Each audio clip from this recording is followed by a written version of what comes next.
Someone get her off the stage. She is going to burn herself and embarrass everyone. The woman standing at Station 7 had never seen a single ingredient she had ever cooked. Not one. Not the color of saffron, the curve of a shallot, the way butter melts in a pan. She did not need to. She heard all of it. Every morning before dawn, Ivy stood at the stove with one hand on a wooden spoon and the other resting on the counter edge. Behind the table, a 7-year-old watched with the same tilted head listening posture. The lineage was already forming. They accepted your application. You are in the finals. Ivy Chaim, you are competing on Saturday. Good. I have been ready for a long time. The head judge is Chef Laurent, the man with 3 Michelin stars and 0 patience. Ivy, please be careful. The name landed differently than every other word in the room. Chef Laurent. Ivy's hands stopped on the wooden spoon. Not fear, just the specific gravity of a name that was never spoken in the house and carried a weight the sister did not know about. A narrow kitchen with cast iron pots on the wall and dried herbs on hooks. A grandmother's hands covering a child's hands over dough. The first lesson. The hands remember what the eyes never saw. Your hands see what your eyes cannot, baby. Let them remember. The food knows who made it. A kitchen does not need eyes. It needs hands that listen. She stood alone in the kitchen at midnight, running the entire cook through the fingers. A sequence tapped on the counter that mapped the dish from start to finish. Some people rehearse with notes.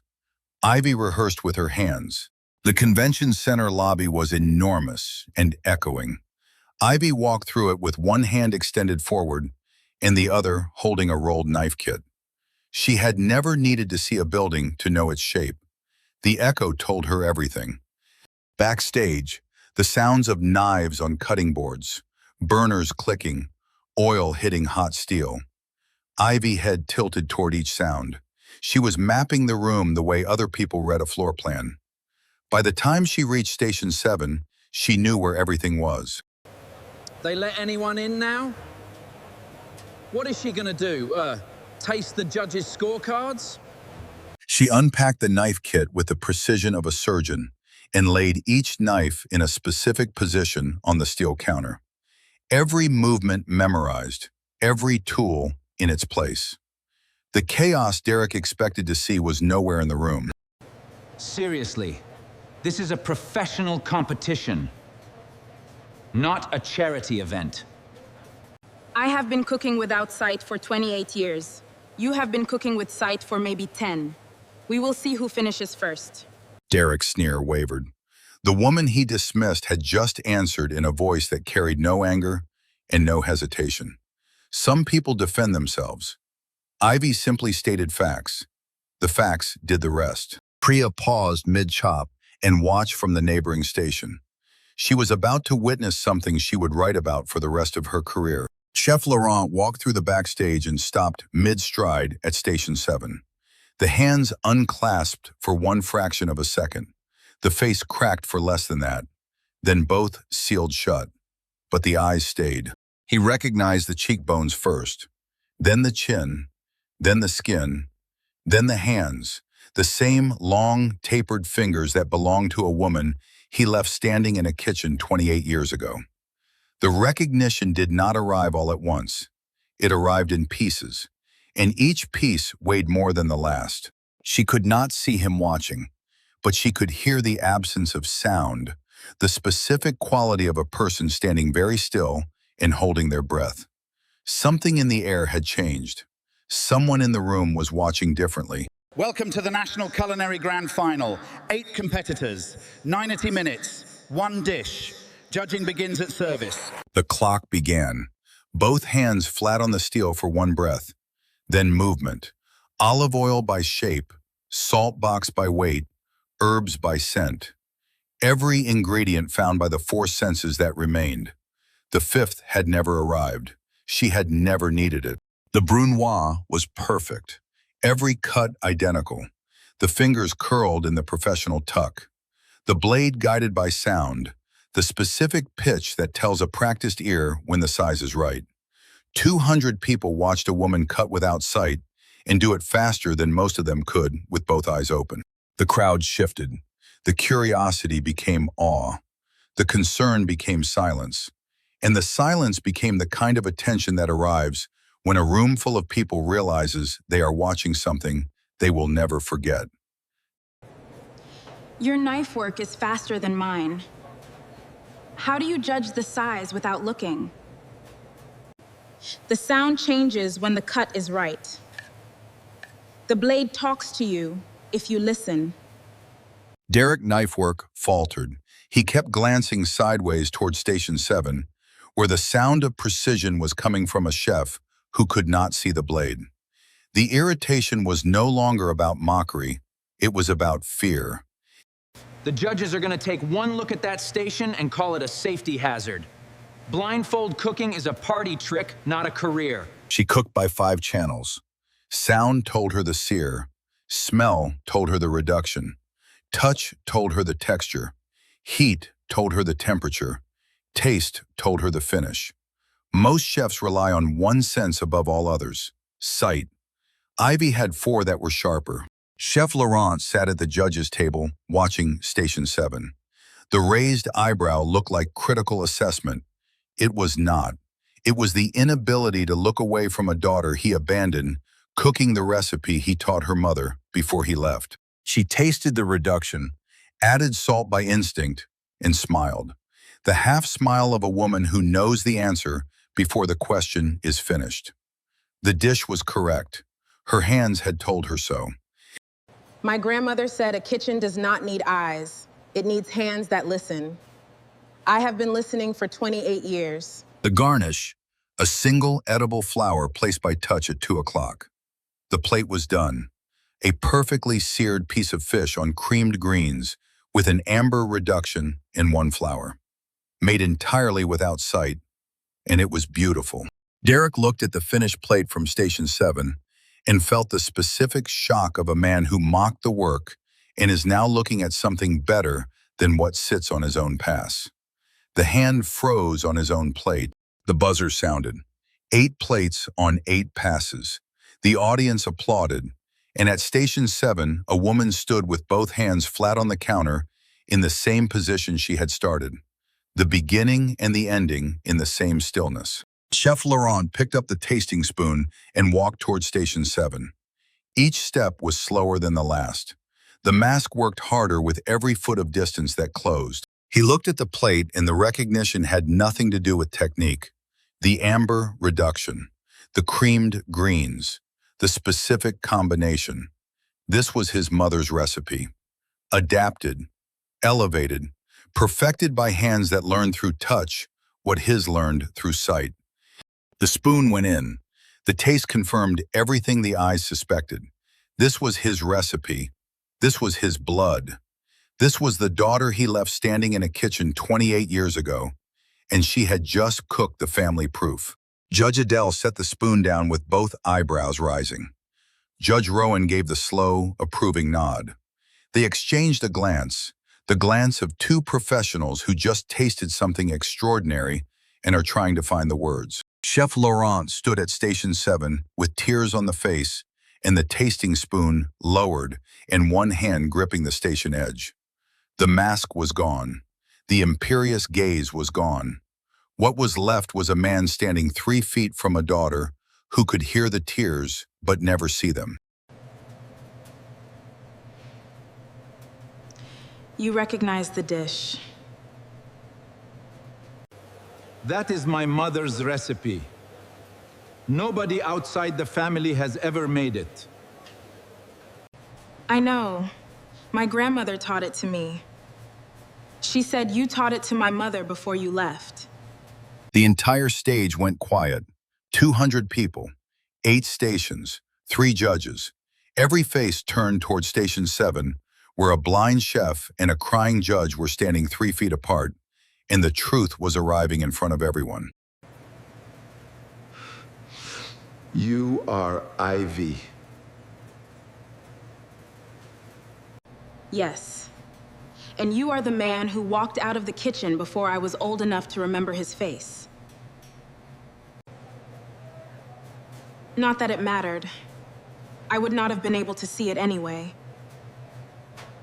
28 years of absence summarized in 2 sentences by the daughter who cannot see the tears and does not need to. The hand pressed against the chest. The stage lights felt brighter. The room held its breath. Mara stood in the front row with Ren on the hip, both hands pressed to the mouth, tears streaming. She was watching a sister deliver the truth to a father the sister never knew was in the room. I was 28. I was afraid. I did not know how to be a father to a child I could not. Do not finish that sentence. Not here. Not with my dish sitting between us. You are a judge. I am a competitor. Judge the food. We can talk about the rest later. If I decide there is a later. The silence held. Then Chef Laurent picked up the spoon again, wiped the eyes, straightened the coat, took a second taste. The daughter had told the judge to do his job, and for the first time in 28 years, the father chose to listen. The sear is textbook. The reduction is balanced to the gram. The plating is clean, precise, and intentional. In 30 years of judging, I have never tasted a dish that felt this personal. This is not technique. This is memory made edible. I have tasted 7 dishes tonight. This is the only one that made me close my eyes. That is how you know. Derek stood at his station, watching Station 7 receive the praise. The man who mocked the blind chef, the man whose plate the judges had not yet reached. The specific emptiness of watching someone you dismissed become the best thing in the room. The winner of the National Culinary Grand Final by unanimous decision is Ivy Carter. Station 7. The ovation built. 200 people standing, the sound rising, and at Station 7 a woman stood with both hands flat on the counter, face tilted slightly upward, absorbing the sound the way other people absorb light, through every available sense at once. Priya clapped with tears on the cheeks, the fierce loyalty fully realized. She had just watched someone cook in a way that made her rethink everything she believed about what the eyes are for. Derek stood still, arms at the sides, not clapping. The room standing around the only figure still seated in spirit. The specific devastation of watching the person you tried to humiliate receive the recognition you believed was yours by right. Mara held Ren in the front row. Ren pointed towards Station 7 with a tilted head evaluation that mirrored Ivy exactly. The sister cried. The daughter observed. 3 generations of women watching the 4th win in front of everyone. Ivy pressed one hand against the chest, where the gold spoon pendant rested beneath the coat. The first full, open smile. Not the half smile, the complete, unguarded radiance of a woman hearing the world confirm what the grandmother always said was true. Chef Laurent sat at the judge's table with the mask completely gone. The raw face of a man who has no right to feel pride and feels it anyway. The crowd standing, the daughter smiling, the recipe living. Ivy walked through the backstage with one hand extended forward and the other holding the crystal trophy. The same hallway, the same orientation. But the woman walking through it was no longer anonymous. Chef Laurent stood alone in the empty hall near the judge's table, one hand on the chair back, the face of a man who declared his daughter the winner and cannot walk backstage to congratulate her. Because he does not have that right, not yet. 28 years. She was 3 feet away from me, and I almost did not have the courage to stay in the room. He passed Station 7 and touched the residue on the steel counter. The only evidence left of a daughter who was just here. The fingers on the surface. The face of a man touching something he threw away 28 years ago. I spent 15 years learning technique. She spent 28 years learning how to listen. I lost before I started. Outside the convention center in the late afternoon sunlight, Ivy, Mara, Ren. The trophy catching the light. Ren touching the crystal with one small finger. Ivy face turned toward the sun, already thinking about dinner. The most extraordinary woman in the building, thinking about the most ordinary thing. Mama, the man who was crying Batiste, is that the one Grandma Opal never talked about? Ren words landed. Ivy hand tightened on the trophy. The specific stillness of a woman deciding how much truth a 7-year-old can hold. Yes, baby. That is him. He sat on a bench outside the convention center with a phone showing Ivy name and a number he had not pressed. The hand not calling, just holding. The impossible weight of a man deciding whether he has the right to reach for something he threw away. He lowered the phone without pressing call, both hands on the phone in the lap. The specific defeat of a man who knows the next move belongs to the person he wronged. Midnight, the kitchen, 2 cups of tea, the trophy catching moonlight, the weight of a father's tears and a daughter's question, and 28 years of silence held in 2 hands wrapped around a warm cup. He does not get to cry in public and call it redemption. He left. That is the whole story. I know, but I heard him breathing, Mara, 3 feet away, and his breathing sounded exactly like mine. I am not forgiving him. I am just deciding that carrying this is heavier than setting it down. She picked up the phone, found the tactile buttons, the calm of a woman who has decided the next move is hers. This is Ivy. I would like to meet. 1 hour. My kitchen. Come alone. In a dim hotel room, the phone pressed to the ear, the face showing the raw disbelief of a man receiving the one call he believed would never come. He stood at the door in a dark sweater with no chef coat, no signet ring, no armor. One hand raised to knock, the hand trembling. The specific terror of a man entering a room where every defense is useless. 2 cups of tea, the same recipe, the same cups, the kitchen warm with a single overhead light. 2 people sitting 3 feet apart for the first time since one of them was a baby. You left because I was born blind. That is the truth grandmother never said out loud.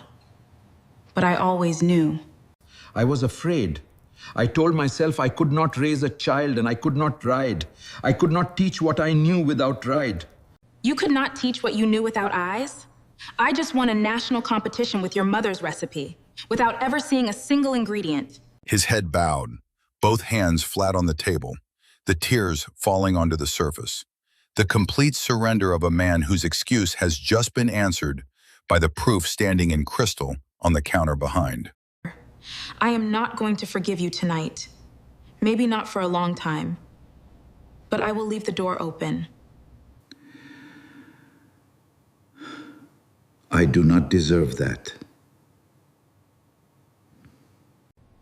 No. You do not. But she does. They sat in silence.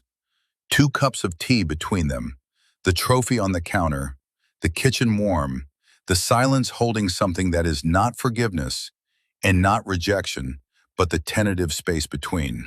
Ren stood in the kitchen doorway in bare feet, one small hand on the frame, the tilted head evaluation of a child who knows something important is happening and has decided to watch without being seen. Chef Laurent stood at the front door, one hand on the frame, not looking back. A man leaving a house that should have been his home for 28 years. The porch light warm, the night dark beyond. Ivy stood at the closed door with one hand flat on the surface. The specific exhaustion of a woman who just held 28 years of truth in one conversation and set it down without breaking. Ren walked out of the hallway and into Ivy's arms, both wrapping into each other. The hallway warm, the house quiet, the 2 people who matter most in the same 3 feet of space. Mama, your food made the man cry. That means it was really good. The tears came, not from the competition, not from the father, from the 7-year-old who just reduced the most complicated night of Ivy life to the simplest truth in the room. Your food made the man cry. that means it was really good. A cup of tea, a sleeping daughter, a trophy on the counter, a kitchen that holds everything a life needs. The settled peace of two people who have everything they need in one room. They looked at me and saw the one thing I cannot do. They did not look at the 100 things I can. My grandmother said a kitchen does not need eyes. It needs hands that listen. She was right. She was right about every single part of it. And the food always knows who made it. Priya sat at a table with a notebook open. The heading read, "What I Learned from Station 7. Some lessons arrive through the eyes. The best ones arrive despite them." Derek sat at a counter with a single onion in both eyes closed, trying to chop by sound alone. The first honest thing he had done in 15 years. Chef Laurent stood in a professional kitchen after hours holding a small photograph. A young woman holding a baby. 28 years in a wallet he opened every day. A photograph that held the answer to a question he spent his career avoiding. Mother and daughter at the counter. Hands on dough. The step stool. The morning light. The grandmother's position now occupied by the daughter, teaching the granddaughter. 3 generations. 1 recipe. The lineage living. Your hands see what your eyes cannot, baby. Let them remember. The food knows who made it.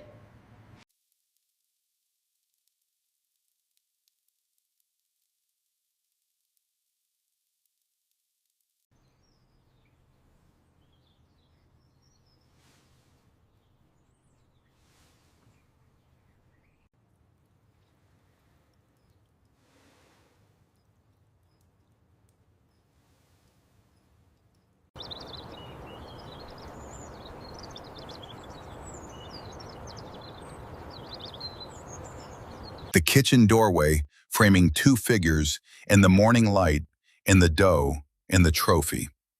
3 generations of women in the same recipe. The food knows who made it. It always has. 2 weeks later, Chef Laurent at the front door in morning light. A small, wrapped package. A tentative hope. A man returning to a door he was told might stay open. Ren opened the door and studied the face with the same evaluative gaze her mother uses. A child meeting a stranger who is not entirely a stranger. The assessment taking 3 full seconds. Mama said you might come. She said I should decide if you can come inside. Chef Laurent stood at the door with glistening eyes, holding the small package. His re-entry into his own family placed in the hands of a 7-year-old. You can come in. But you have to help us make the dough. The small hand took the large hand. The tears fell. The door opened. A man being allowed inside a life he abandoned 28 years ago by the one person in the house who had no reason to say yes. And said yes. 3 figures at the counter. Ren in the center on the step stool. Ivy to the left. Chef Laurent to the right. Watching, not yet touching, learning how to be in a kitchen with his own blood for the first time in 28 years. You have to close your eyes. That is how Mama does it. The dough talks to you if you listen. He closed the eyes. Both hands entered the dough. A Michelin-starred chef being taught to cook by a 7-year-old using the method of a daughter he abandoned. The morning light on the closed eyes. The hands learning what the eyes never could. Ivy heard unfamiliar hands in familiar dough and tilted the head. The faintest half smile. Not forgiveness, not yet, but the smallest recognition that something is beginning. 6 hands in the same bowl. 3 generations. 1 recipe. The flour dust floating in the morning light. The trophy on the counter. The grandmother's lesson living in every hand that touches the dough. They looked at me and saw what was missing. They did not see what was there. My father looked at me and saw a problem he could not solve. So he left. 28 years later, he tasted the answer. My grandmother said a kitchen does not need eyes. It needs hands that listen. She was right. She was right about every single part of it. Modern bridge. You are watching this right now, and somewhere in your life, there is a room where someone decided what you could not do before you ever had the chance to show what you can. They looked at the one thing missing and did not see the 100 things that were there. This story is for the ones who cooked in the dark, built in the silence, and showed up anyway, not to prove anyone wrong, but to prove the grandmother right. Comment bait question. Have you ever been underestimated because of something people assume you could not do? And if the person who walked away saw what you have become, what would you want them to taste? 3 takeaways. First, a kitchen does not need eyes. It needs hands that listen. And the same is true of every room where someone told you that you did not belong. Second, the people who leave because they cannot see the answer are not the ones who get to decide what the answer is worth. Third, forgiveness is not a gift to the person who left. It is the decision to stop carrying their absence in your hands when your hands have better things to hold. Call to action. If this story reached something inside you, hit the like so I know you are here. Subscribe so you do not miss next week's story. A mother opens a locked box her grandmother left behind and finds a letter addressed to a name nobody in the family recognizes.